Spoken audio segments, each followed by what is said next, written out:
Olá, meus irmãos, que a graça e a paz de nosso Senhor Jesus Cristo esteja com você. Mais uma vez estamos aqui de volta, é uma alegria para mim poder estar com você para darmos continuidade ao estudo escatológico ou a doutrina das últimas coisas. E desta feita vamos estar estudando sobre a ressurreição dos mortos.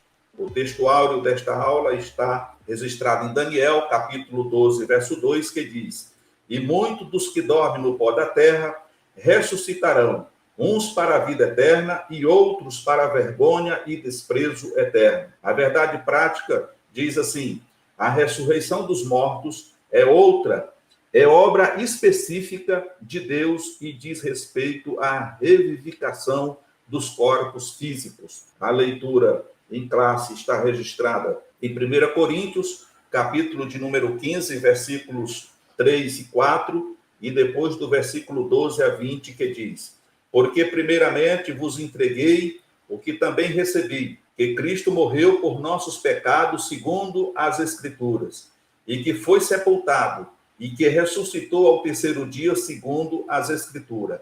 Ora, se prega que Cristo ressuscitou dos mortos, como diz alguns dentre vós que não há ressurreição de mortos, e se não há ressurreição de mortos, também Cristo não ressuscitou. E se Cristo não ressuscitou, logo é vã a nossa pregação e também é vã a vossa fé.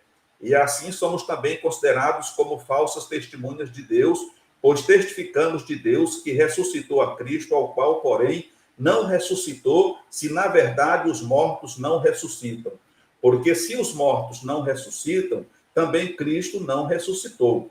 E se Cristo não ressuscitou, é vã a vossa fé, e ainda permaneceis nos vossos pecados. E também os que dormiram em Cristo estão perdidos.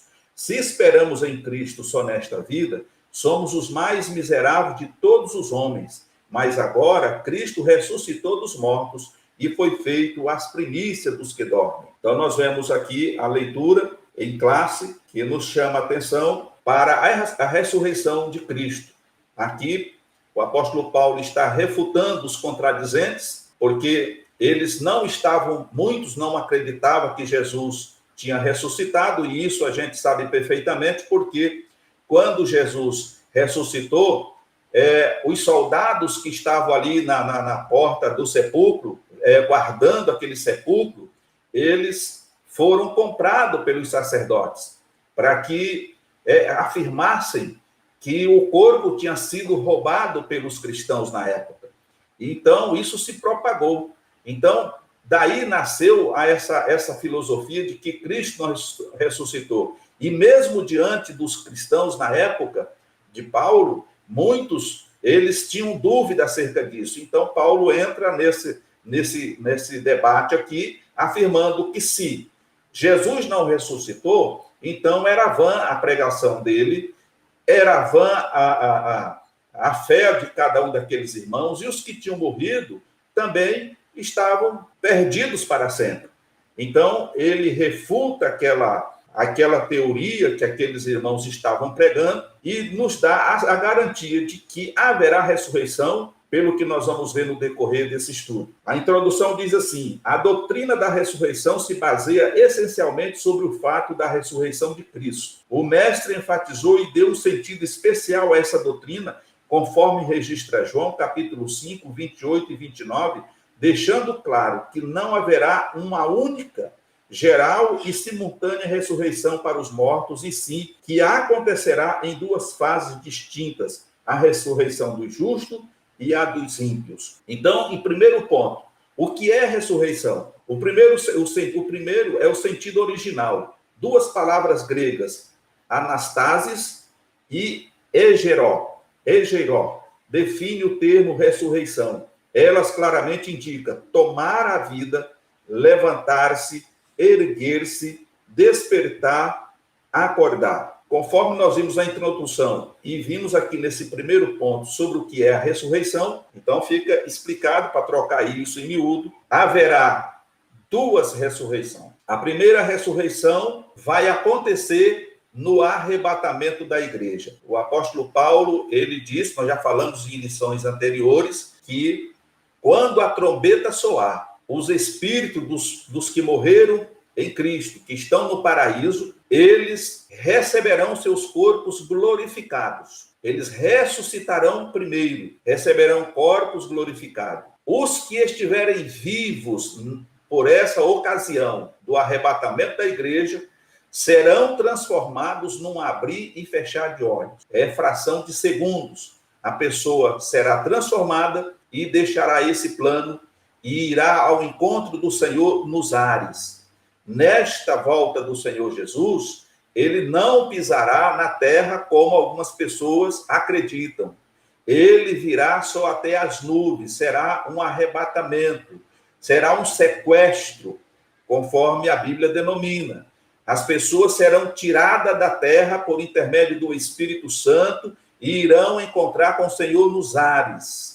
Amém? Então, essa primeira ressurreição, ela é somente para os justificados por Cristo, aqueles que estão no paraíso. Os outros mortos vão continuar aguardando a ressurreição dos seus corpos, que vai acontecer no tribunal, diante do trono branco, no final de todas as coisas, no final do milênio, quando o Senhor julgará todos, todos os ímpios, Satanás e todos, e ali vai determinar o lugar que eles irão, que é o Geena. Tá? O segundo sentido é o sentido doutrinário. Ressurreição é a outorga da vida ao que havia se extinguido fisicamente, e o ato do levantamento daquilo que havia estado no sepulcro. Várias vezes nos deparamos com a expressão ressurreição dos mortos, 1 Coríntios, capítulo 15, verso 12, versículo 13, versículo 21 e versículo 42, que se refere a uma ressurreição geral de justos e ímpios. Porém, quando se refere ao justo, a expressão no original é restritiva e se traduz por ressurreição de entre os mortos. A expressão de entre os mortos quer dizer os mortos tirados do meio de outros mortos. Então, os irmãos já segurou aí o gancho, que os justos, eles vão ressurgir de entre os mortos, ou seja, eles vão sair do meio dos mortos, mas os outros vão continuar lá, os ímpios vão continuar, os corpos dos ímpios vão continuar no pó da terra. Amém? Segundo, o caráter geral da ressurreição. No Antigo Testamento, vários personagens importantes da história do Antigo Testamento demonstraram sua confiança e crença na ressurreição. Abraão cria na ressurreição, conforme registra Gênesis, capítulo 22, verso 5, Hebreus, capítulo 11, verso 17 a 19, Jó, capítulo 19, verso 25 a 27. Um dos filhos de Coré cantou, salmodiava sobre a ressurreição, conforme está registrado no Salmo 49, verso 15. O profeta Isaías cria e profetizava sobre a ressurreição, Isaías, capítulo 26, verso 19. Daniel, profeta e estadista, declarou sua crença na ressurreição, conforme Daniel, capítulo 12, verso 2 e 3. E Oséias, um profeta destacado em Israel, fez o mesmo, no livro de Oséias, capítulo 13, verso 14. No Novo Testamento, a doutrina da ressurreição foi declarada e ensinada por Jesus em seu ministério terrestre. Em João, capítulo 5, verso 28 e 29, no capítulo 6, verso 39, 40, 44 e 54. Em Lucas, no capítulo 14, verso 13 e 14. No capítulo 20, 35 e 36. Ensinada e reafirmada pelos apóstolos e os pais da igreja primitiva.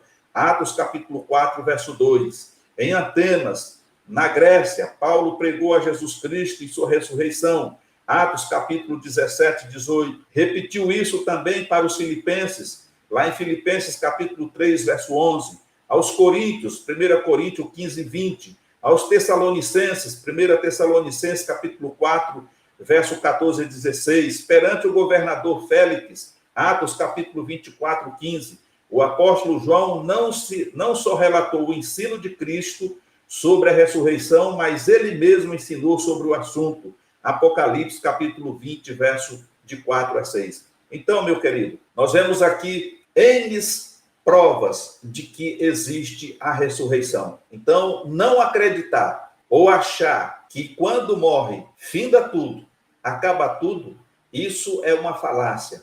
Isso é uma doutrina diabólica.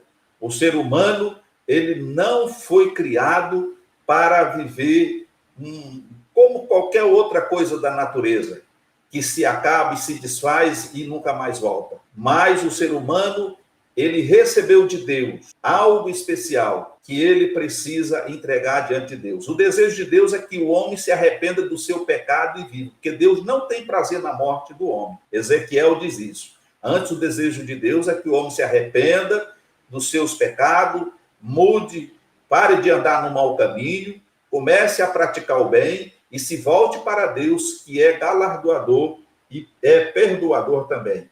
O terceiro ponto diz aqui, alguns exemplos bíblicos de ressurreição literal.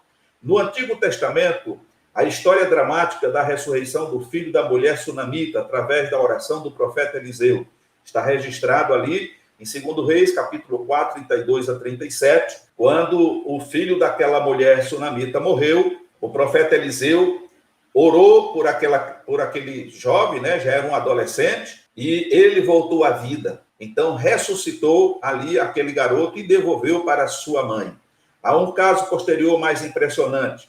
O profeta Eliseu já havia morrido e sido sepultado, e um grupo de moabitas, para fugir de uma perseguição inimiga, lançou o seu morto na cova, onde estavam os restos mortais de Eliseu.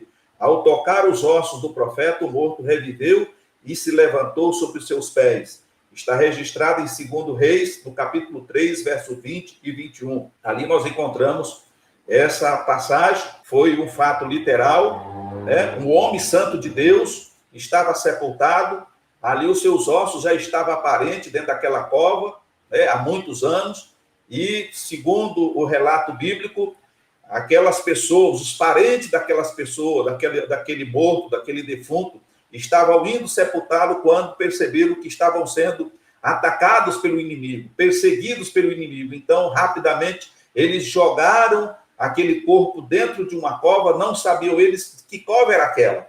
Mas o fato é que aquela sepultura era do profeta Eliseu. E no momento em que aquele homem tocou nos ossos de Eliseu, ele ressuscitou e voltou à vida. E diz o texto aqui que ele reviveu e levantou sobre os seus pés. E com certeza saiu correndo também da perseguição que estavam sofrendo ali os seus parentes, seus familiares.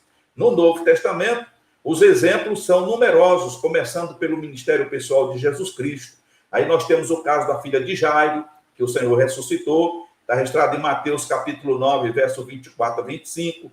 Temos o filho de uma viúva de Naim, no capítulo 7 de Lucas, versículo 13 a 15. Seu amigo Lázaro em Betânia, irmão de Maria e Marta, João 11, versículo 43, 44, que Jesus foi lá depois de 4 dias. Marta não queria que Jesus mexesse, porque já estava em decomposição, 4 dias sepultado, já cheirava mal, mas Jesus fez ali aquele milagre, né? Fez ali a ressurreição de Lázaro. E o povo glorificou a Deus. O nome do Senhor foi glorificado. E Lázaro voltou a ter a sua vida normal. Depois morreu novamente, mas o Senhor ressuscitou dos mortos ali, né? Ele mesmo venceu a morte depois de 3 dias no sepulcro. Lucas 24, verso 6. E para confirmar sua vitória sobre a morte, alguns corpos de santos mortos anteriormente ressuscitaram e foram vistos em Jerusalém. Mateus capítulo 27, verso 52 e 53. Mais tarde, entre os apóstolos, Pedro orou ao Senhor e fez reviver a Dóricas. Atos capítulo 9, verso 37, verso 40 e 41. Nesse caso de Dóricas, o apóstolo Pedro, ele se comoveu, porque Dóricas era uma pessoa muito, muito bem vista ali naquela comunidade. E as pessoas chorando, mostrando a Pedro o que Dóricas fazia. E Dóricas estava morta, pronta para ser sepultada. Então, Pedro intercedeu diante de Deus, orou por Dóricas, e ela voltou à vida. Então, isso são casos literais. Automaticamente, depois de algum tempo, Dóricas morreu de novo, como todos os outros. Lázaro, né? O filho da viúva de Naim, aquela menina, né? Ela teve a sua vida retomada, mas depois ela morreu naturalmente, como qualquer outra pessoa morre. Mas isso é para provar que a ressurreição, ela é um fato, ela é real, ela é verdadeira. Então, no ponto 3, nós temos 3 tipos de ressurreição. Primeiro, nacional, O nacional é uma linguagem metafórica, a restauração e renovação do povo de Israel em termos políticos, materiais e espirituais, conforme registra Deuteronômio, capítulo 4, do verso 23 a 30, capítulo 28, do verso 62 a 64, Levítico, capítulo 26, do versículo 14 a 25, Ezequiel, capítulo 11, verso 17, capítulo 36, 24, capítulo 37, 21, Jeremias, capítulo 24, verso 6, e Ezequiel, capítulo 36, 24 a 28. O cumprimento cabal da profecia relativa à ressurreição nacional acontecerá na vinda pessoal do Messias, o Senhor Jesus Cristo, conforme registra Zacarias, capítulo 14, do versículo 1 a 5. Então, essa ressurreição nacional, ela vai acontecer na volta de Jesus, fisicamente falando, para governar no milênio. Amém? Porque até hoje, infelizmente, muitos israelitas, eles não acreditam que o Messias veio. Como naquela época de Jesus, muitos não acreditaram, ainda hoje muitos não acreditam. Então, só quando o Senhor Jesus aparecer e se apresentar é que eles vão reconhecer o Messias. Então, essa ressurreição nacional, ela vai acontecer em breve. Amém? O segundo ponto é o espiritual. Refere-se também metaforicamente a um renascimento espiritual dos que, tendo estado mortos em delitos e pecados, conforme registra Efésios capítulo 2, verso 1, foram vivificados espiritualmente. Romanos 6 e 4. Há, no entanto, um sentido literal dessa ressurreição no que tange à ressurreição corporal. Porém, o aspecto físico da ressurreição diz respeito aos corpos levantados da sepultura, os quais sofrerão uma metamorfose, isto é, uma transformação do físico para o espiritual. 1 Coríntios, capítulo 15, versículo 52, 1 Tessalonicenses, capítulo 4, versículo de 13 a 17.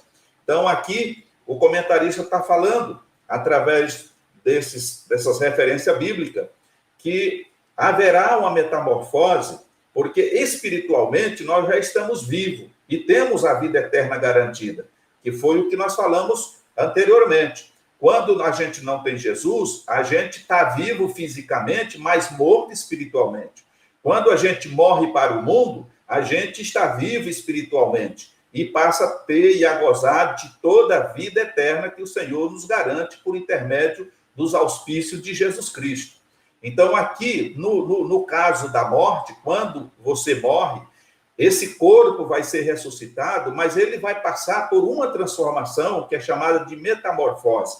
Ou seja, ele vai passar por uma glorificação, assim como aconteceu com o corpo de Cristo. Será um corpo especial. E alguns pregadores e alguns escritores chegam a mencionar que não importa a morte que você teve, não importa a maneira como você viveu a tua vida. De repente, você viveu preso a uma cadeira de roda. De repente, você viveu uma vida sem um membro. De repente, você morreu de uma doença um câncer, uma doença muito ruim. Você não vai ressuscitar com estes problemas. Você vai ressuscitar perfeito. É o que muitos escritores e muitos pregadores afirmam. E eu creio nisso, que o Senhor nos dará corpos novos, glorificados, sem nenhuma morbidade. Amém?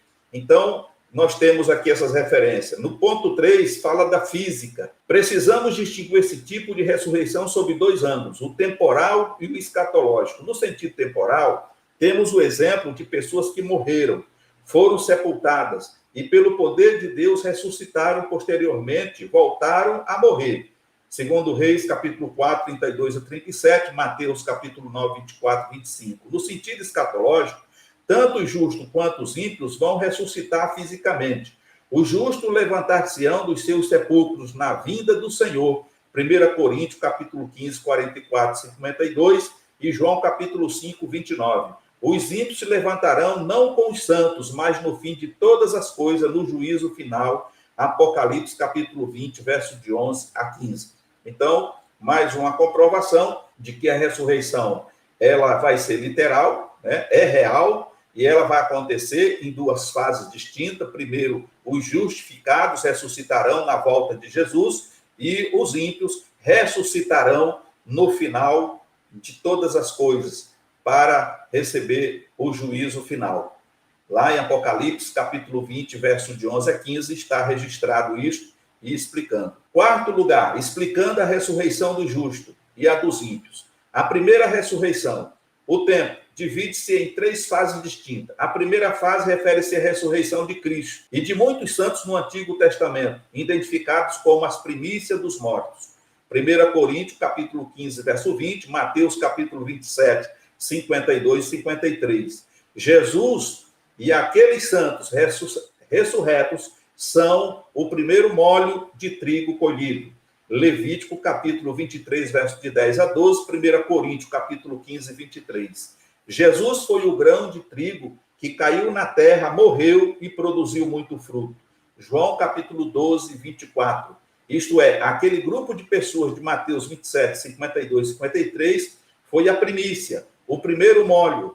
A segunda fase refere-se à ressurreição dos mortos em Cristo, na era neotestamentária, a qual se efetuará no chamamento especial por ocasião da volta do Senhor Jesus sobre as nuvens. 1 Coríntios, capítulo 15, versículos 51, 52 e 1 Tessalonicenses, capítulo 4, versículo 14 a 17.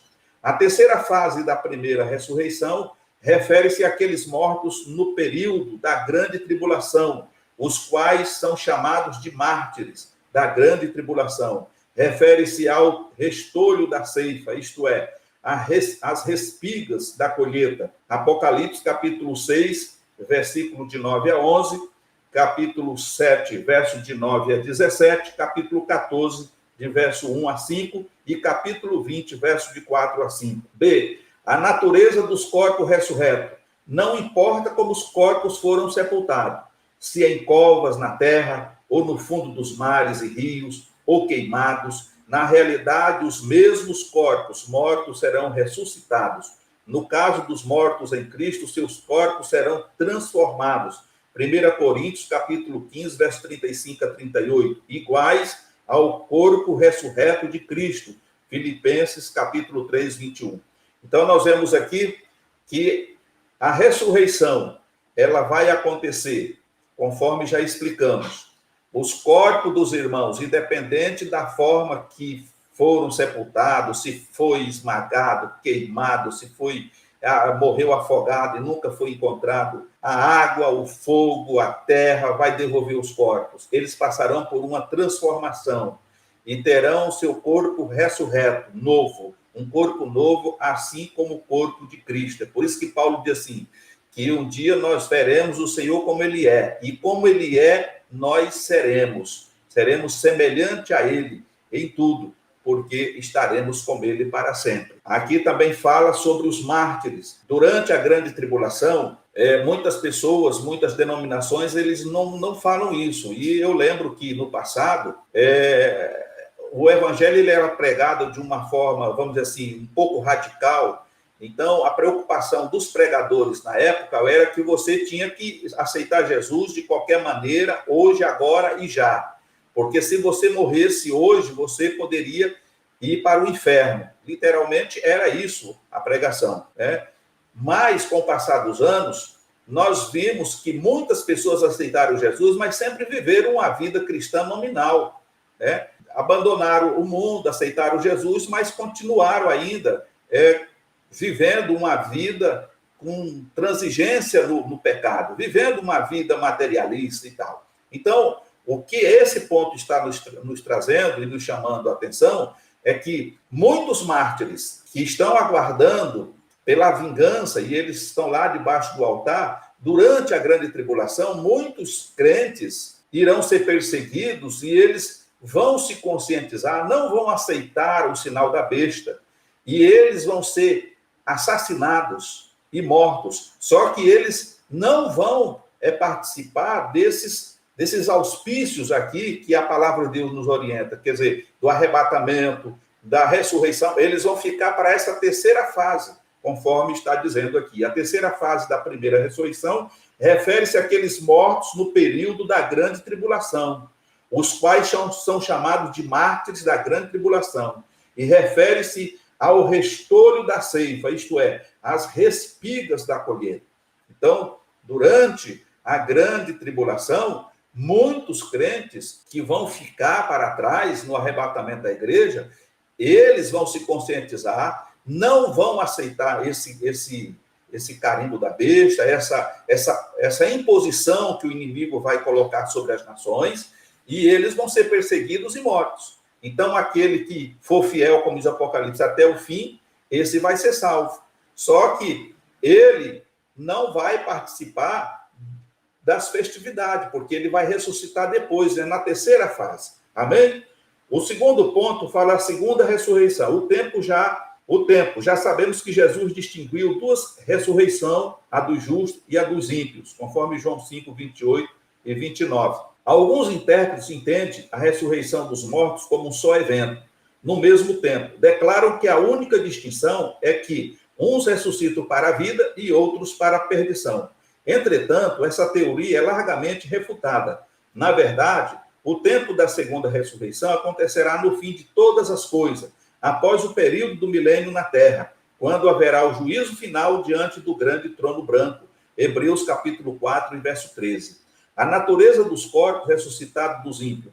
Quanto à ressurreição, o processo será o mesmo que a dos justos. Seus corpos terão todas as partículas físicas reunidas e transformadas em corpos espirituais, mas sem qualquer glória, à semelhança dos justos no Hades. As almas e espíritos se unirão aos seus corpos sepultados para serem julgados por suas obras, conforme Apocalipse 20, 12, Daniel 12 e verso 2. Nenhuma glória, nenhuma beleza, mas totalmente inglório, para que sejam prestadas as contas perante os supremos juízes. Hebreu capítulo 4, verso 13, Romanos capítulo 2, 5 e 6 e Hebreus capítulo 9, 27. O estado final dos ímpios, na verdade, os ímpios ressuscitarão para uma segunda morte. Apocalipse 21 e 8. Essa segunda morte não significa aniquilamento, mas banimento da presença de Deus. 2 Tessalonicenses, capítulo 1, verso 9. Esse banimento implica que todos os ímpios serão lançados no Geena, chamado Lago de Fogo, conforme Mateus 25, 41, 46, que arde continuamente com fogo inapagável, o tormento eterno. Então, nós vemos aqui, uma certa feita eu li um livro de um escritor renomado, ele mencionava ali que as pessoas, os ímpios, quando eles ressuscitarem, eles vão ressuscitar da maneira como foram sepultados. Eu até frisei no estudo anterior, se eles morreram de uma doença brava, se foram assassinados, se foram atropelados, os seus corpos vão ser devolvidos da forma como eles foram sepultados. Então, em total sofrimento, eles vão estar diante do juiz para receber ali a sentença, para depois serem lançados no Geena, no lago de fogo, que é a separação por toda a eternidade de Deus. Nessa questão de aniquilamento aqui, essa aqui é uma definição usada pelos testemunhos de Jeová, que essas pessoas elas seriam aniquiladas, elas ficariam na sepultura para sempre, elas nunca mais sairiam de lá. E isso também não tem base bíblica, porque a ressurreição ela é real e vai acontecer para ambas as partes, tanto para os justos, como tivemos a oportunidade de ver, como também para os ímpios. Eles receberão seus corpos de volta em glória, não tem nenhuma glória. Se eles vão sair aleijados na cadeira de roda, com uma muleta, sentindo dores, alguns pregadores adiantam e dizem que eles vão ressuscitar da forma como foram sepultados, e isso também pouco importa. O importante é que eles ressuscitarão para receber de Deus a condenação pelos seus atos praticados. A esperança da igreja está baseada na ressurreição de Cristo. Sua morte e ressurreição são a garantia total de que ele voltará. Sua vitória sobre a morte foi com glória, triunfo e poder. Que Deus te abençoe. Amém.